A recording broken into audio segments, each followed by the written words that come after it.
There are only two types of EV companies in the world: Tesla and Chinese EV makers.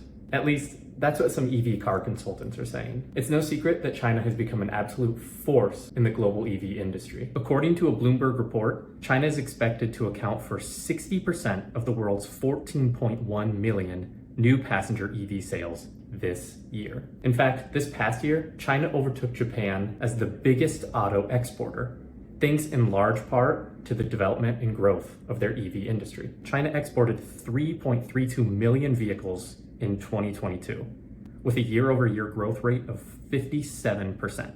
Battery electric vehicle exports accounting for more than 1 in 4 total exports. What's more is that a lot of these Chinese EVs are affordable. Take BYD's Atto 3, for example, a small front-wheeled crossover with one of the best batteries in the game. This Warren Buffett-backed EV costs roughly $20,000 in China and roughly $38,000 in the EU.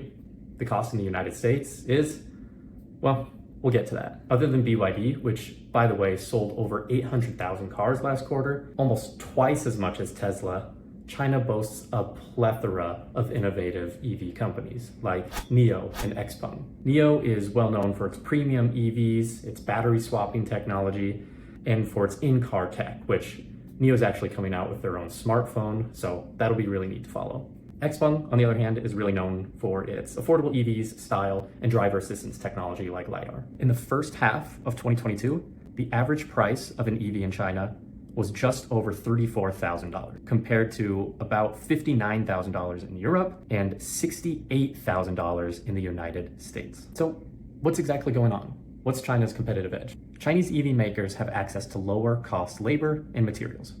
Key supply chain pieces like lithium refinement facilities are much more robust and developed in China. The CCP, the Chinese Communist Party, has played a major role in the development of Chinese EV sector as well. The government has provided generous subsidies to EV makers and has invested heavily in EV infrastructure. So in sum, it's a combination of subsidies and incentives for automakers to really explore and attack the development of different EV and EV technologies.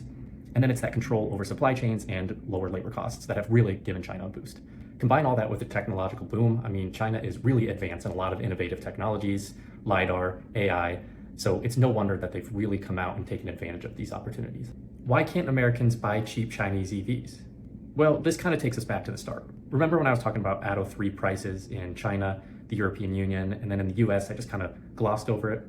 Well, that's because that car, along with other Chinese EVs, are not currently sold in the United States. Main reason why? Tariffs. The Trump administration imposed a 25.5% tariff on imported cars, including EVs, and the Biden administration has really left those tariffs in place.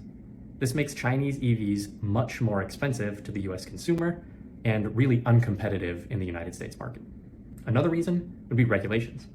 Chinese cars must meet US safety and emissions regulations in order to be sold in the US. This requires Chinese automakers to invest in engineering and testing, which adds to the cost of their cars, and with some models and vehicles, they right now just don't meet some of those standards and qualifications to be sold in the United States. Another reason would be focus on large cars. The US automobile market is focused on big, huge, gargantuan vehicles such as SUVs and trucks. Chinese EV makers primarily produced small and mid-sized EVs. This makes it much more difficult for Chinese EV makers to compete in the US because there's really a mismatch in supply and demand, what's being produced and what's being consumed.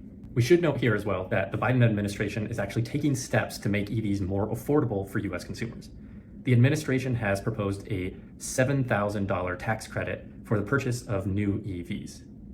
The administration is also investing heavily in EV charging infrastructure, which is huge for electric vehicle drivers, and has been a pretty big deterrent and reason why a lot of people are not currently buying EVs, because finding some charging stations in rural locations is extremely difficult, if not impossible. So instead, Chinese EV makers are targeting Europe, particularly Western Europe, where sales have soared nearly 55% to about 820,000 vehicles in the first 7 months of 2023, making up about 13% of all car sales. So why exactly are Chinese EV makers targeting the EU? Well, some big factors include lower tariffs, trade deals, joint ventures, and trade incentives. So right now the EU has a 9% tariff on Chinese cars, Whereas in the US, we just discussed, it's at 27.5%. So it's much cheaper to target the EU EV market instead of the United States. Also, a number of favorable trade deals for Chinese car companies to enter the EU market, set up a lot because of joint ventures where a lot of European car manufacturers, in order to do business in China, have partnered with Chinese companies. And so this is just kind of the favor being returned, where they allow access into the Chinese market, and now European companies and European trade organizations have allowed the setup for Chinese car manufacturers to enter the European Union. So these numbers are pretty staggering and are raising a lot of alarms, especially in Europe. In September of 2023, the European Commission announced a probe is being launched into Chinese cars in the Chinese EV market. They want to better understand some of the subsidies and reasons why Chinese cars have started to flood the European market. The outcome of the probe could have significant impact on the global EV market. If the EU finds that Chinese EV makers are benefiting from unfair subsidies, it could impose tariffs on Chinese EVs and raise it from 9% to something somewhat closer to what the United States currently has in tariffs at 27.5%, just to throw a number out there. This would make Chinese EVs more expensive in the EU and would hurt the sales of Chinese EVs in the EU, which in turn could raise some alarms and kind of fracture some of the relationships that large European automakers have with their existing Chinese partners and their joint ventures.